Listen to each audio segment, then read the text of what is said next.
A friend of the show, Diana Rossini, went on the Hogan Johns podcast and posed the question, is J.J. McCarthy going to be the Minnesota Vikings quarterback next year? She didn't mean to put it out in a hot take way, but she put it out. That was interesting.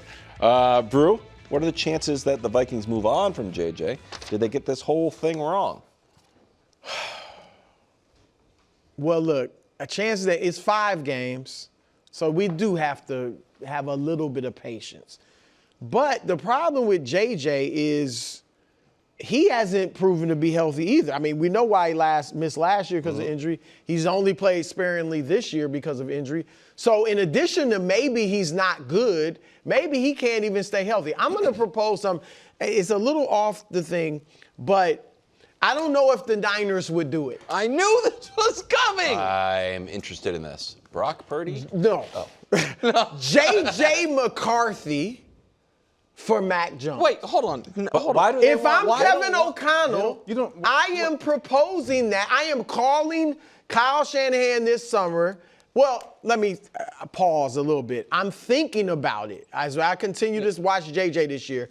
If he continues to play poorly, I will think about, let me see if I can get Mac Jones for J.J. McCarthy and some picks or something. Would you not rather just try to call them up and be like, hey, can we trade for Mac Jones? And then let Mac Jones and J.J. McCarthy compete? Yeah, you're not giving JJ I don't think, can you get, I think you wouldn't give up J.J. McCarthy for Mac Jones?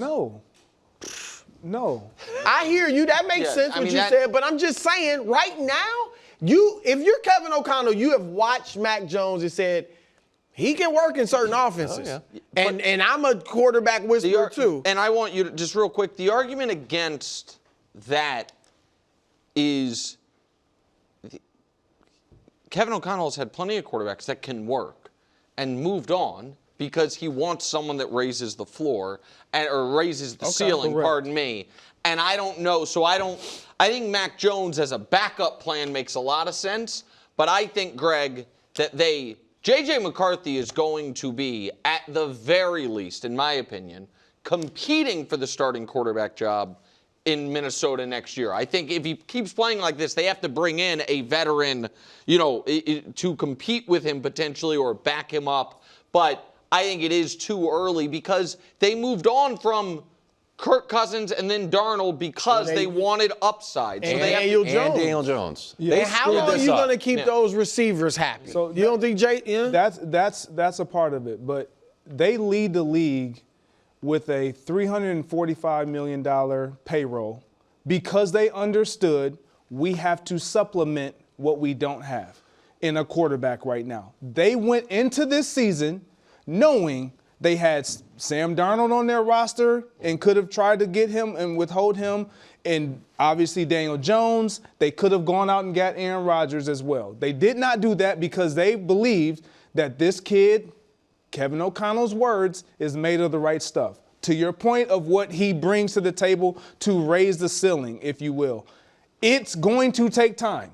The issue that they did not know was going to be glaring was that he was going to be this inaccurate. Yes. Like you didn't anticipate this. You felt like you were going to have to kind of shape him and mold him into being a pro and with the subtleties. But when you start to dial in, man, you got to make the right throw. You can't just, everything can't be just 100 miles an hour.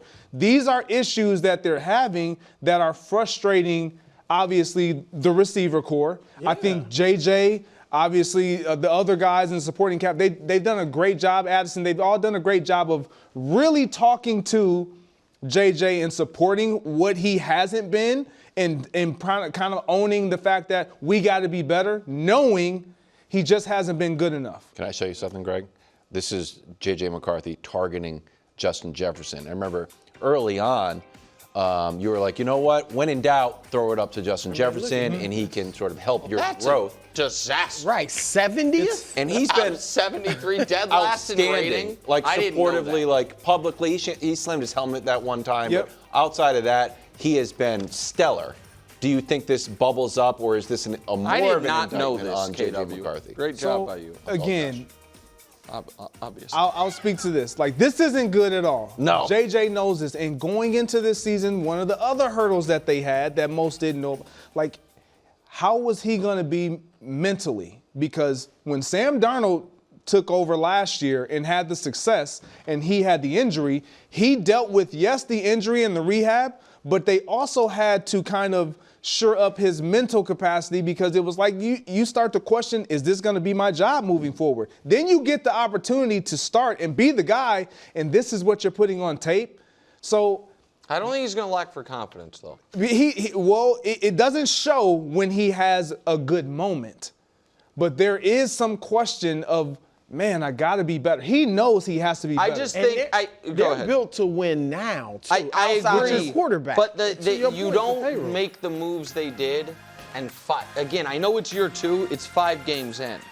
Shedeur getting his first start after a 4-completion day in Baltimore. Full week of practice, so hopefully a little bit of a better result. What's on the line for Shedeur? Everything imaginable. Listen, if he's excellent, okay, let's just start there. If he's excellent, then he's set up incredibly well. Like, he will get more starts, I believe, this year, and will have the opportunity to prove he should be in the mix to be the Browns starting quarterback. For this year, and maybe he could theoretically seal it, not this one game, right? But this season. This season, of course. Yeah. So if he's excellent, if he's mediocre, then it's just status quo. It's like, okay, you're still the backup 5th rounder. Dylan's going to come in when he's healthy again, and maybe he gets starts at the end of the year if they're done. If he's terrible, and I'm not predicting this, that he will be terrible, but I am predicting that if he is terrible, this might be the only start he ever has in the NFL. Wow. Because here's the scenario that if he's terrible, then assuming Gabriel's healthy enough to start in a week, Gabriel takes job back. I think it is and Gabriel starts the rest of the way. I think it is very on the board that Kevin Stefanski is fired after this year. Yes. If that happens, the new regime comes in with multiple first-round picks and Dylan Gabriel there, almost assuredly is bringing in a quarterback, and they cut Shedeur. And if the whole league, nobody in the league was in love with him. I know that because he was a 5th-round pick. Part of their concern was, man, it's going to be a lot of scrutiny and noise for a backup or maybe a 3rd-string quarterback. Those concerns were validated this year. Not through fault of Shedeur. I thought he had one comment that was, when he's like, I'm better than some guys. But I think he's handled himself well, but the media is the media, and the fame and celebrity of him is there. He had one mime. Yeah. I forgot about that. You're right. So he hasn't. I forgot about that. Yeah. He hasn't been perfect, but I don't think he's been a bad guy or the problem. But I just think if he's awful, when the whole league after Colorado, right or wrong, wasn't in love with him, and nobody has a real investment in him, if it's like, okay, he profiles out as best case scenario a solid backup, that it's on the board that people are like, yeah, it's not, juice ain't worth the squeeze. So that's why I think there's that much pressure on him to just not be awful. Yeah. To just be fine. To just look like he belongs. Mm-hmm. And I would like to see him get more, like this not be his only start. Me too. I mean, if you're atrocious, then you got to give your other players a chance. But if he's just decent, maybe he's not as good as even Gabriel was, and Gabriel wasn't good. But I would like to see him get a few more starts, and I think their owner would like to see him get a few more starts, all right? So there's that. But I agree with a lot of what you said. Because obviously if he's excellent, you're absolutely right. If he's good and can earn more starts, we'd like to see that. But let's say he's bad, Greg. The challenge he faces is people that are Shedeur fans, and I'm one. I thought he should have been the first quarterback taken in this draft. But we have to accept the NFL teams don't like him. I don't mean personally, but like every single team passed on him multiple times. All right, every one of them. whatever the reason, they didn't. And we've seen guys that could be distractions, guys that, maybe people didn't like their personality or whatever. And if they're talented, teams pick them. And these teams just continue to pass on him round after round. So they're not in love with him. The other thing is, as Nick alluded to, there's the potential for distraction. The last thing you want from your backup quarterback is a distraction. And it's not all his fault, but some, this isn't bad, but with the legendary stuff and the film crews, you can't do that as a backup. So teams may not want to bring that in. If this doesn't go well in Cleveland, the type of team he would have to go to would be a team with a superstar starter where there's no question. Lamar, Mahomes, Josh, several others, obviously, where it's not even an issue. Lamar has a bad game. Nobody's thinking, that's a good idea. Should he go to? That's what it would have to be. Because if he goes to a place where the quarterback's not solidified, he will always, at least for the next year or so, be a distraction because people will want to see if Shedeur can go in there and get it done. I'm Baltimore. We tried to draft you, and you said no. Yeah. Well, that's kind of weird. Yeah. It's simple. It's being viewed as a starter in this league. That's what's on the line. I don't think there's going to be 31 other teams that just agrees and says, oh, yep, he's a starter on my roster. But there will be a handful if he goes out and he performs. And that's what's on the line. He believes that he has the ability. I'm in the boat with you. I felt like he was the best quarterback in the draft. I'm not a scout on any of these teams, and they didn't feel that way. So naturally, you have to prove yourself. And if there's one thing that I understand is proving oneself.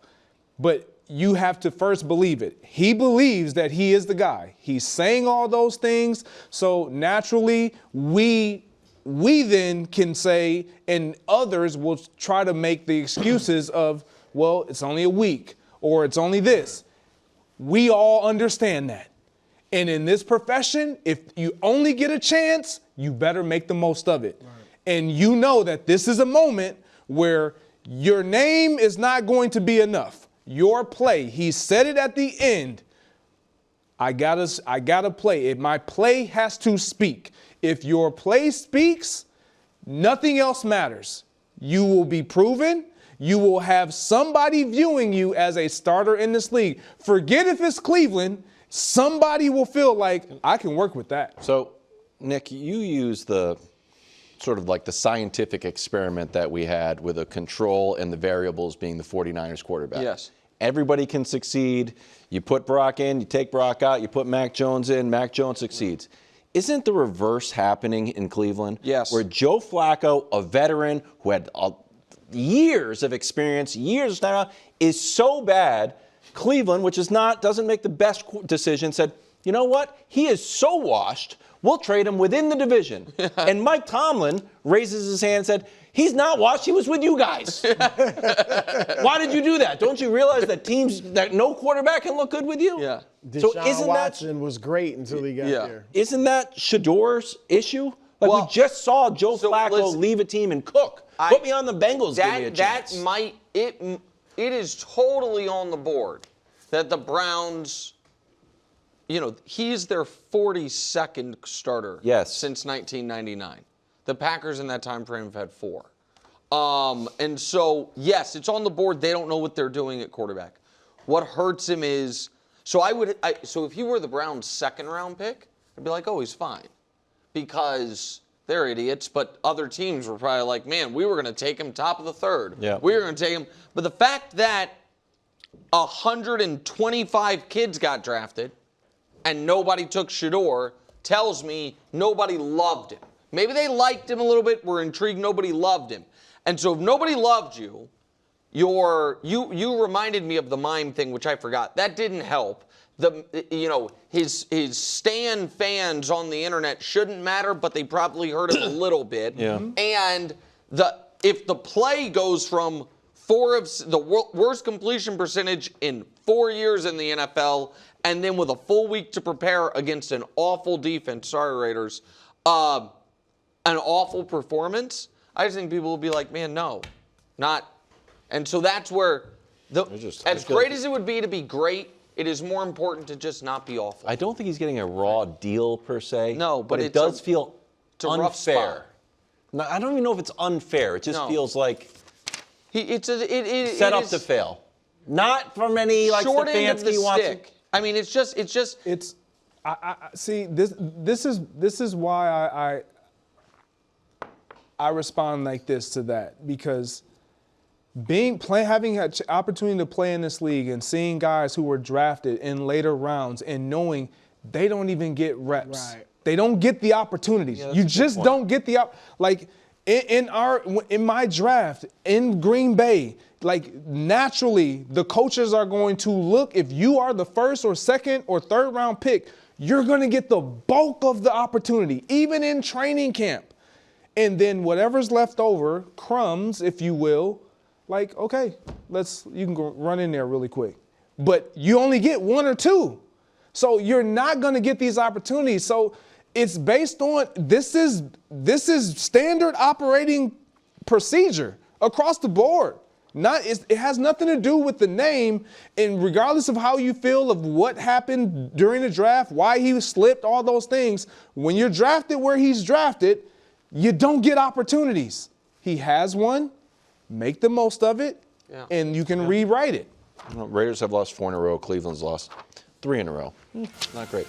Thanks for watching. Subscribe here to get more from the show and to check out clips from other shows on FS1.